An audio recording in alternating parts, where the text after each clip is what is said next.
అలసిన వానికి ఊరడించు మాటలు. సహోదరుడు భక్తి సింగ్ గారి పరిచర్య నుండి సేకరించిన అనుదిన ధ్యానములు. ఆగస్టు 12.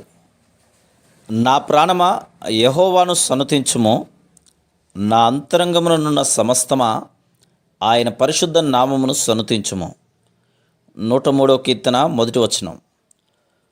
ప్రభు యొక్క మరణ, భూస్థాపన, పునరుద్ధానములను, ఈ 3 తలంపులను మనం కలిపి ధ్యానించవలను. అవి 3 కలిసి వెళ్ళును కనుక ఆ 3 తలంపులను ఎప్పుడూ వేరుపరచుటకు ప్రయత్నించకూడదు.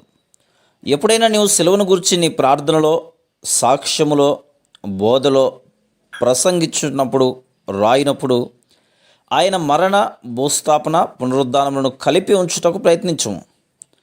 అపొస్తలుడైన పౌలు సువార్త ప్రకటించినప్పుడు క్రీస్తు యొక్క మరణ, భూస్థాపన, పునరుద్ధానములను గురించి ప్రస్తావించను. 1 కొరింథీ 15వ అధ్యాయం 3-4 వచనములు.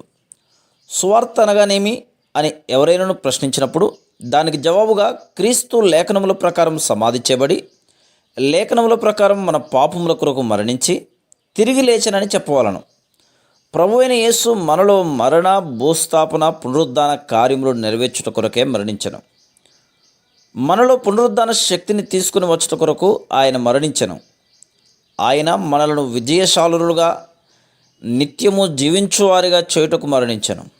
ఆ ఉద్దేశం నిమిత్తం ఆయన పాతి పెట్టబడి తిరిగి లేచెను. మొట్టమొదటిగా ఆయన మన పాపముల నిమిత్తం మరణించెను. గలతీ 1:4. రెండవదిగా క్రీస్తు మనలో జీవించుచున్నాడు. గలతీ 2:20. మన పాపముల నిమిత్తమై తీర్పులోనికి మనం రాకుండా మనల్ని తప్పించి ఆయన నీతిని మనకు అనుగ్రహించుటకు ఆయన మరణించెను. మన వర్తమాన, భూత, భవిష్యత్కాల పాపముల కొరకైన మన శిక్షను ఆయన తనపై వేసుకొనెను. మన విమోచన కొరకైన పూర్తి క్రయధనమును ఆయన చెల్లించెను. మనము 3 విధములుగా అనగా తలంపు, మాట ద్వారా, క్రియ ద్వారా పాపం చేదుము. ఈ పాపములన్నిటి కొరకు ప్రభువైన యేసు 3 విధములైన శిక్షను అనుభవించెను. మన పాపపు తలంపుల కొరకు ఉమ్మివేయబడెను. ఎవరైనాను ఒకరి యెడల తీవ్రమైన కోపమును, ద్వేషమును ప్రదర్శించుటకు వారి మీద ఉమ్మివేయుదురు. తర్వాత మన పాపపు మాటల కొరకు ఆయన దూషించబడి తృణీకరింపబడెను. కానీ ఇవన్నీ ఎంతో ఓర్పుతో సహించి ఒక్క మాట కూడా ఎదురు మాట్లాడలేదు. మూడవదిగా మనం చేసిన పాపపు క్రియల కొరకు ఆయన కాళ్ళలో, చేతులలో మేకులు కొట్టబడెను. ప్రక్కలో బల్లెపు పోటు పొడవబడెను. ఆయన వీపు దున్నబడెను. ఆయన తలకు ముళ్ళ కిరీటం పెట్టబడెను. ప్రభువు నీ పాపములన్నిటినీ తనపై వేసుకుని నీవు తలంచిన చిన్న పాపపు తలంపునకు కూడా పూర్తి క్రయమును చెల్లించనని జ్ఞాపకం ఉంచుకొనుము.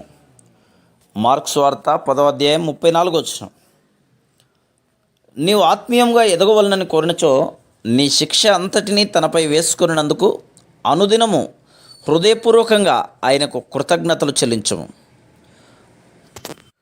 ప్రభువైన యేసు నా పాపముల కొరకే మరణించినందుకు, నా శిక్ష యావత్తును నీపై వేసుకున్నందుకు నీకు నా హృదయపూర్వక కృతజ్ఞతలు అని చెప్పుము.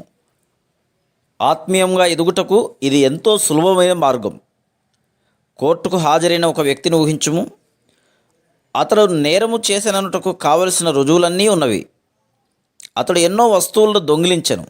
అతడు దొంగిలించినవన్నీ రుజువుగా కోర్టుకు తీసుకుని రావడి ఉన్నవి. రుజువు ఎదురుగా కనబడుచున్నప్పుడు ఆ మనిషి దోషారోపణ నుండి తప్పించుకొనుట అసాధ్యం. అకస్మాత్తుగా ఏదో జరిగింది. రుజువులన్నీ మాయమైపోయాను. సాక్షులు దూరంగా పారిపోయిరి. న్యాయాధిపతి మరియు నేరస్తుడు మాత్రమే మిగిలి ఉండెను. ఇప్పుడు నీకు విరోధంగా ఏ రుజువులు లేవు. నీవు స్వతంత్రుడవు అని తప్ప న్యాయాధిపతి మరి ఏమి చెప్పగలడు? ఆ వ్యక్తి విజయవంతంగా లేదా విజయోత్సాహంతో బయటకు వెళ్ళడా? ఆ రీతిగానే మనము కూడా మన ప్రభువైన యేసుక్రీస్తు ద్వారా క్షమించబడిన వారం. ఈ ఉద్దేశం నిమిత్తమే ఆయన ఆ శిలువ మ్రానుపై తన శరీరములో మన పాపములన్నీ భరించెను. 1 పేతురు 2:24. కనుక నీవు ఆత్మీయంగా ఎదగవలనని కోరినచో తప్పకుండా నీవు ఆయనకు కృతజ్ఞతలవై ఉండవలను. మనం అనుదినము హృదయపూర్వకంగా ఆయనకు కృతజ్ఞత చెల్లించుటకు నేర్చుకున్నప్పుడు అదే ఆత్మీయంగా ఎదుగుటలోని రహస్యమని తెలుసుకుందాము. Praise the lord.